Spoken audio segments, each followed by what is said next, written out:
Thank you, everybody, for being here today.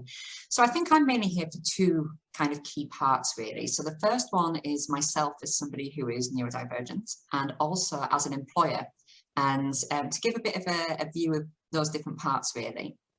So I was diagnosed as autistic last September at the age of 36. And it is something that I've masked incredibly well through my life. And the main thing I want to probably try and get across is the fact that, as with anything like this, we should never make assumptions. Now, obviously, I've got a very late diagnosis, so I've not had to handle many stigmas in terms of autism. And part of my autism is that I really struggle to accept praise and to internalize that kind of thing. So to actually list all the things that I've done and have done well at is quite hard for me to do. But it's very important in this kind of a situation to do that. So to obviously let people know a bit more about me. So as I say, I am autistic. I also have a doctorate in business management, specifically systems thinking, cybernetics and social networking. I have owned my own business for the last 10 years and we're not huge, but we've grown from about 11 people to 24 people. I also now have a second business too, where I'm training other people in our industry to be advisors and to hopefully do really good options for protection insurance. I am seen as a leader within the protection insurance space, especially for people with mental health and starting to get towards the neurodiversity side of things as well. But I work a lot with charities. I'm currently an ambassador for Parkinson's UK as well, because that is something close to my heart, because my dad has that. And I do lots of different things. As many people will know, if you're a business owner, you pretty much do anything and everything that needs to happen. But in my mind, with my autism, I started off in compliance. I am a compliance person. I will just put that out there. I know that it's always the fun part of our side of things. It works really, really well with my mind. I'm analytical, I'm systems thinking, I see processes, I sometimes see black and white, but I can remember a lot of what needs to be done and what can't be done. I was looking for the risks. And then that led me into being an insurance advisor as well. And probably going against quite a lot of the stereotypes that a lot of people would think. I am incredibly creative. I'm very artistic. And I do think outside of the box a lot. And also against a really big stereotype as well. With autism, it isn't necessarily that you are just not empathetic. You can also be too empathetic, and that is something that I struggle with. And it's something to maybe be aware of as well if you do have any colleagues that you know are autistic and they're maybe not seeming like themselves, especially during lockdown when they've been forced out of their regular routines. And then also in terms of world events. As an example, for me, I can't watch the news at the moment. I can absolutely read the news at times where I can monitor what I see and what I don't see. I cannot cope with seeing the pictures and the videos of things that are happening in the world at the moment. My visual memory is incredibly strong, and I go into what's known as catastrophic cycling with autism, where you can't get images or you can't get thoughts out of your head. And it's not having voices in your head or anything like that. It's just that you have so many neurons that are working that in a sense you can't shut down the process in the sense. In terms of being an employer, it's very interesting being an employer. It kind of fits in. I do this the same for everybody and treat everybody the same for myself. And I have to say my team probably cursed me with this a little bit. But part of my autism that people may not always think about is that I'm incredibly sensitive to smell. Very, very much so. I was saying to somebody the other day as well, this, because they're just like, oh yeah. I was like, well, actually, I'll tell you an example of why I'm so incredibly sensitive and how you'll know. I have 3 children. And my eldest was prone to ear infections when he was a baby, and I could smell his ear infections. So I would know I would have to take him to the GP because he had them. No one else could smell it. I'd literally be getting his ears and shoving them under other people's noses and they're going, can't you smell that? And I had no idea at the time that I was autistic, but I was like, something, you know, and I'd know. So we live at a seaside resort and I do ban fish and chips from the office. Nobody's happy about that. They do count down the days till I'm not in the office so they can have fish and chips for lunch. But what's lovely is that they all respect that. They know that it makes me feel incredibly ill. And I think having those open conversations, and I know obviously as the boss, it's kind of like I could just come in and dictate that. I have to say I have kind of dictated that, but I would do that for colleagues as well. You know, if someone said to me, I can't have this in here, well, then that's fine. You know, I can't cope with that kind of lighting over there. Okay, then can we move you somewhere else?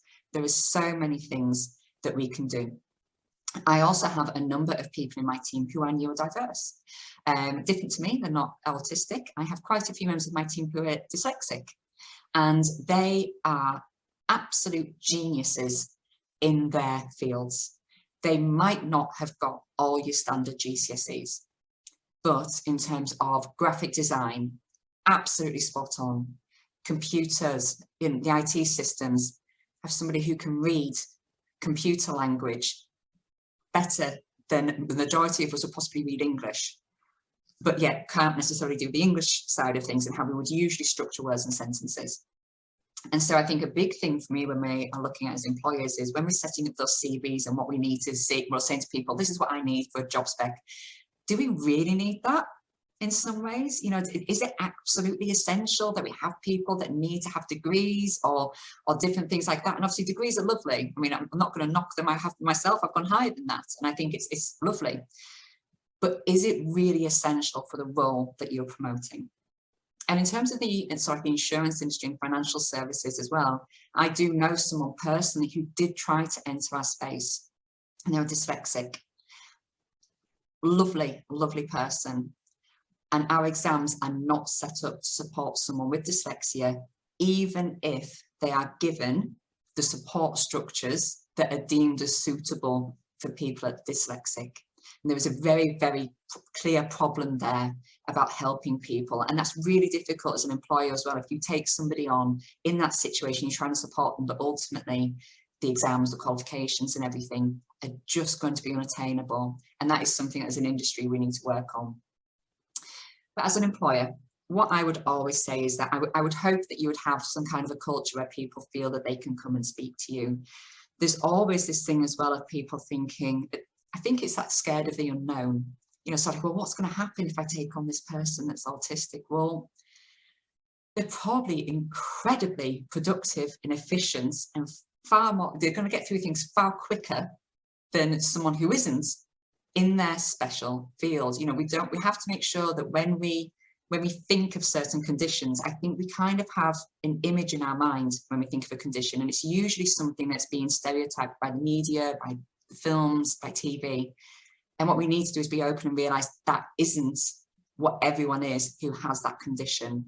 With autism, there is an absolute scale of things, and it can be quite hard as well, I have to say, just I don't want to push time too much, but it can be quite hard as someone as well if you are recently diagnosed. So if someone is recently diagnosed, try and give them as much time and support to adjust to that. Because I was obviously, let's say it wasn't that long, I'm trying to think, it's 9 months ago now.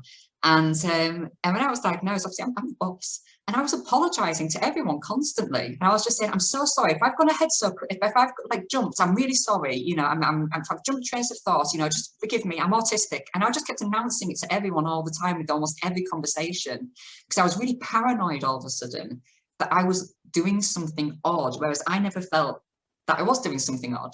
But in terms of my mind, I'm given a project, so I'll look at a management system. We're just talking about some of these before as well with Georgina and Laurie, is that I will look at a system and I very quickly see the patterns. I see the holes in patterns. I see holes in communication structures. So I will go off and very, very quickly down certain routes.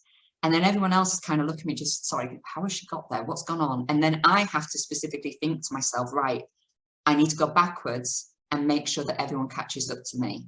And that's really hard to manage because it can almost seem a bit blunt. It can seem sometimes a bit rude, as if you're dismissing people.